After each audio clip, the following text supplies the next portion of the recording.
Hello students. तो आज का जो हमारा लेक्चर होने वाला है वो है Coulomb's law in vector form. तो आप सभी जानते हैं कि कूलम्ब्स लॉ में एक फोर्स के बारे में बात करी गई है, उसको हम लोग कूलम्ब फोर्स भी बोलते हैं। और फोर्स जो है वो एक वेक्टर क्वांटिटी होती है, लेकिन अभी तक जो हम लोगों ने फोर्स का एक्सप्रेशन देखा है उसमें सिर्फ मैग्नीट्यूड की बात करी गई है। कैसे? आप सभी जानते हैं कि मान लेते हैं कि कोई दो चार्जेस हैं Q1 और Q2, इन दोनों के बीच में एक सेपरेशन है और वो सेपरेशन है R। तो आपको पता है कि Q1 जो है वो Q2 पे एक फोर्स लगाएगा और Q2 जो है वो Q1 पे एक फोर्स लगाएगा। Force can be attractive, can be repulsive, दोनों हो सकता है, डिपेंड करेगा कि इसका नेचर कैसा है।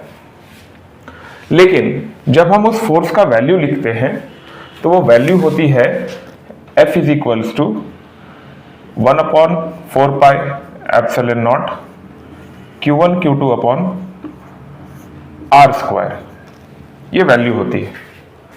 अगर हम इस वैल्यू को ध्यान से देखेंगे तो ये वैल्यू जो है वो सिर्फ मैग्नीट्यूड की बात कर रही है, लेकिन फोर्स एक वेक्टर क्वांटिटी है तो हमें इसका वेक्टोरियल नोटेशंस भी लिखना पड़ता है। ठीक है, तो वेक्टोरियल नोटेशन लिखने के लिए हम लोग पहले पोजीशन वेक्टर देख लेते हैं। देखिए, मैं जो आपको बात बता रहा हूं आप उस तरीके से ही इसको समझिए, ज्यादा अच्छा रहेगा और आपको समझने में भी आसानी होगी। जब भी हम फोर्स को एनालाइज करते हैं तो सबसे पहले हम पोजीशन वेक्टर देखते हैं कि पोजीशन वेक्टर क्या है। पोजीशन वेक्टर क्या होता है? पोजीशन वेक्टर जो है वो बेसिकली पोजीशन बताता है किसी एक पॉइंट का किसी दूसरे पॉइंट से। ठीक है, जैसे मान लीजिए कि कोई एक आदमी है और ये कोई एक आदमी है जो एक किसी बिल्डिंग से 10 मीटर की दूरी पे खड़ा है, ऐसा मान लेते हैं, और इस आदमी को अपना लोकेशन बताना है। तो ये कैसे बताएगा? ये बोलेगा कि मैं बिल्डिंग से 10 मीटर की दूरी पे हूं। ठीक है, क्या बोलेगा? मैं बिल्डिंग से 10 मीटर की दूरी पे हूं, यानी ये बिल्डिंग को पहले बताएगा और अपने आप को बाद में बताएगा। तो हम जहां खड़े होते हैं हम हमेशा उस चीज को बाद में बोलते हैं, और जिसके समक्ष हम खड़े होते हैं या जिसके सामने हम खड़े होते हैं या जिससे हम अपनी तुलना कर रहे होते हैं उसको हम हमेशा पहले बोलते हैं।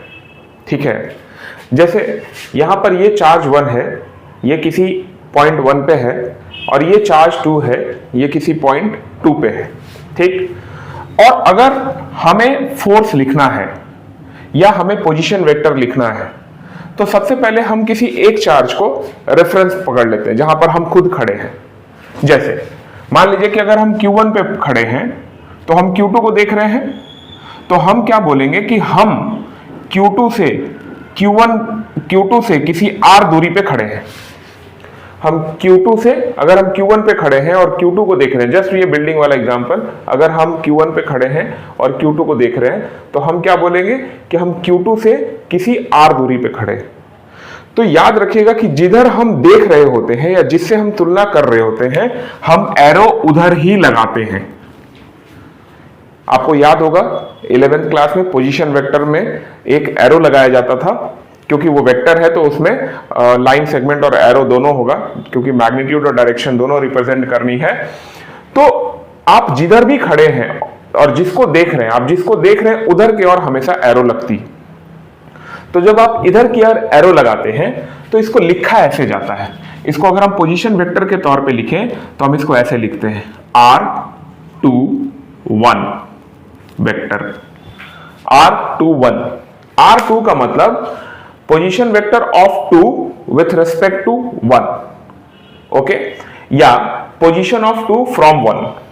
आप ऐसे समझ लीजिए, पोजीशन ऑफ 2 फ्रॉम 1। हम इसको ऐसे भी लिख सकते थे, पोजीशन ऑफ 1 फ्रॉम 2। तो अभी अगर हम पोजीशन ऑफ 1 फ्रॉम 2 लिखते, इसका मतलब हम खुद 2 पे खड़े हैं और हम 1 को देख रहे हैं, तो उस केस में डायरेक्शन रिवर्स हो जाती है। ठीक है, तो बस ये डायरेक्शन की बात है। तो अगर हमें R21 लिखना हो तो हम ऐसे लिखेंगे, R21 vector is nothing but unit vector of R21 into magnitude. ठीक है, तो मैग्नीट्यूड R21 का क्या होगा, मैग्नीट्यूड R21 का तो R है, पहले ही हमने माना है, तो इसको हम ऐसे भी लिख सकते हैं, अथवा इसको हम मॉड के फॉर्म में भी लिख सकते हैं। आपको पता है कि अगर कोई वेक्टर मॉड के अंदर होता है तो वो कुछ नहीं बल्कि उसका मैग्नीट्यूड ही रिप्रेजेंट करता है, तो हम इसको ऐसे भी लिख सकते हैं। समझ रहे? अब एक चीज को ध्यान से समझिएगा कि कूलम्ब्स लॉ जो है उसमें जो फोर्स की बात करी गई है, कूलम्ब फोर्स, वो एक सेंट्रल फोर्स होता है। सेंट्रल फोर्स किसको बोलते हैं, मैंने पहले भी लेक्चर में बताया है, कूलम्ब्स लॉ वाले लेक्चर में। सेंट्रल फोर्स उसको बोलते हैं जो force along the line joining, charges के बीच में जो लाइन ज्वाइन करती है उसी के अलोंग काम करता है, उसको हम लोग बोलते हैं सेंट्रल फोर्स। जैसे कि अगर मैं यहां पर आपको दिखाऊं ये Q1 और यहां पर ये Q2 और इसके बीच में जो लाइन ज्वाइन कर रही है, तो जो फोर्स लगेगी वो इसी लाइन के अलोंग लगेगी। हम अभी मैथमेटिकल पर्पस के लिए मान लेते हैं कि ये दोनों प्लस चार्ज है, मान लीजिए थोड़ी देर के लिए, अगर ये दोनों प्लस चार्ज है तो ये वाला जो चार्ज है वो इस पर एक रिपल्सिव फोर्स लगाएगा इस डायरेक्शन में, और ये वाला जो चार्ज है वो इस पर एक रिपल्सिव फोर्स लगाएगा वो इस डायरेक्शन में।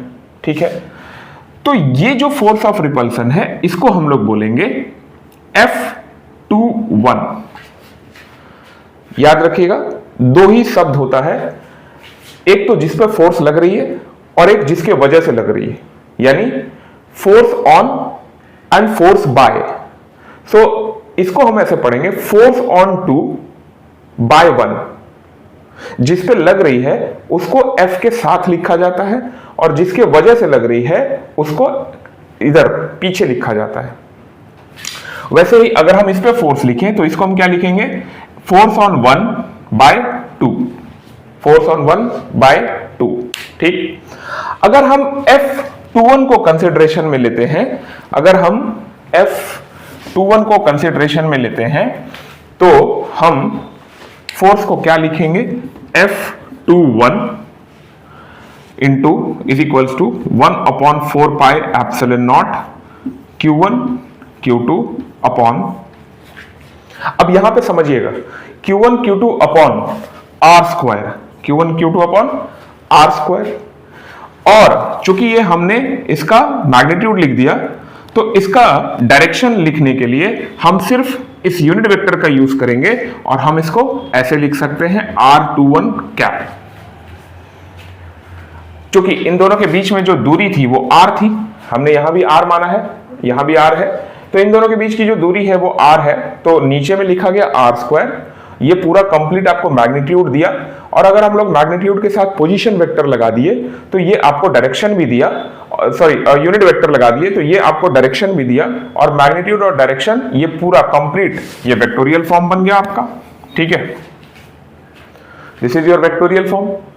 आप इसको ऐसे भी लिख सकते हैं, देखिए एक और तरीका लिखने का, F vector F21 vector is equals to 1/4 pi epsilon naught Q1 Q2 upon, अब Q1 Q2 upon R square है और यहां पर R21 पोजीशन वेक्टर है। ठीक है, तो हम ऐसा लिख सकते हैं कि अगर हम पोजीशन वेक्टर को, यहां पे देखिए पोजीशन वेक्टर जो R21 है, अगर हम इसको ऐसा लिख दें R21 vector divided by R21 mod, यानी मैग्नीट्यूड।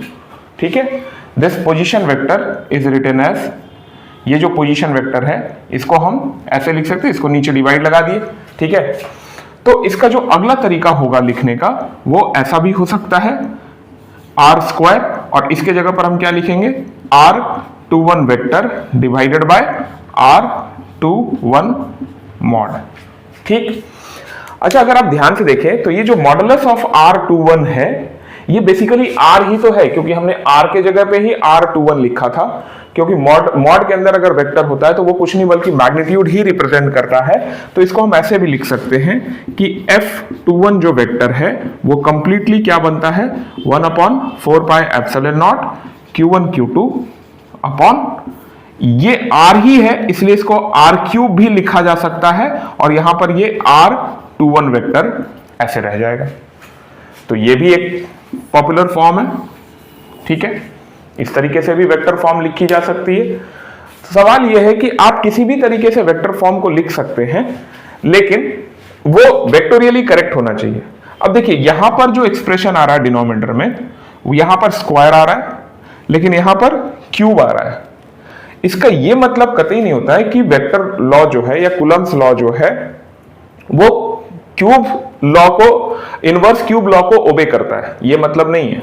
वो हमेशा ही ओबे किसको करेगा? इनवर्स स्क्वायर लॉ को, ठीक है।